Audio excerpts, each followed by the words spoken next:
بسم اللہ الرحمن الرحیم۔ السلام علیکم ورحمۃ اللہ وبرکاتہ۔ خوف خدا کی 7 علامات۔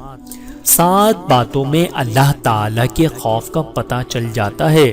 نمبر 1، اس کی زبان غلط بیانی، غیبت، چغلی، تہمت اور فضول بولنے سے بچی ہو اور اللہ تعالیٰ کا ذکر کرنے میں، تلاوت کلام پاک کرنے میں اور دینی علوم سیکھنے میں لگی ہو۔ نمبر 2، حرام کی جانب ہاتھ نہ بڑھائے بلکہ پوری کوشش کرے کہ اس کا ہاتھ اطاعت الہی کی طرف بڑھے۔ حسد نیکیوں کو کھا جاتا ہے جیسے آگ لکڑی کو کھا جاتی ہے۔ جاننا چاہیے کہ حسد دل کی درد ذلیل ترین بیماریوں میں سے ایک بیماری ہے اور دل کی بیماریوں کا درما صرف علم و عمل سے ہی ہو سکتا ہے۔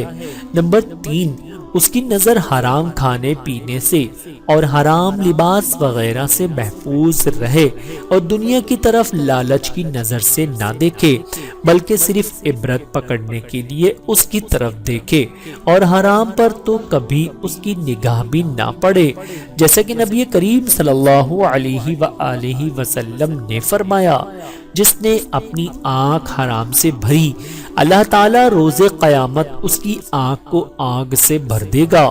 نمبر 4، اس کے پیٹ میں حرام غذا نہ جائے، یہ گناہ کبیرہ ہے۔ حضور نبی کریم صلی اللہ علیہ وآلہ وسلم نے فرمایا، بنی آدم کے پیٹ میں جب حرام کا لقمہ پڑے گا تو زمین و آسمان کا ہر فرشتہ اس پر لعنت کرے گا جب تک وہ لقمہ اس کے پیٹ میں رہے گا، اور اگر اسی حالت میں مرے گا تو اس کا ٹھکانہ جہنم ہوگا۔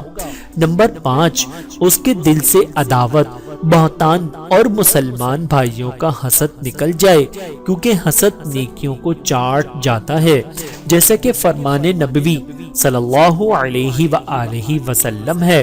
حضرت کعب الاحبار رضی اللہ تعالی عنہ سے روایت ہے کہ اللہ تعالی نے سبز موتی یعنی زبرجد کا محل پیدا فرمایا، اس میں 70,000 گھر ہیں اور ہر گھر میں 70,000 کمرے ہیں، اس میں وہی داخل ہوگا جس کے سامنے حرام پیش کیا جائے اور وہ صرف خوف الہی کی وجہ سے اسے چھوڑ دے۔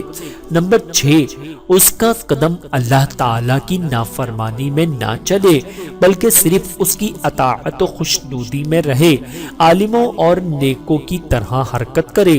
نمبر 7، عبادت و مجاہدہ، انسان کو چاہیے کہ خالص اللہ تعالیٰ کے لیے عبادت کرے، ریاکاری و منافقت سے بچتا رہے۔ اللہ تعالیٰ سے دعا ہے کہ اللہ تعالیٰ ہم سب کو سمجھنے کی اور عمل کرنے کی توفیق عطا فرمائے۔ آمین ثم آمین۔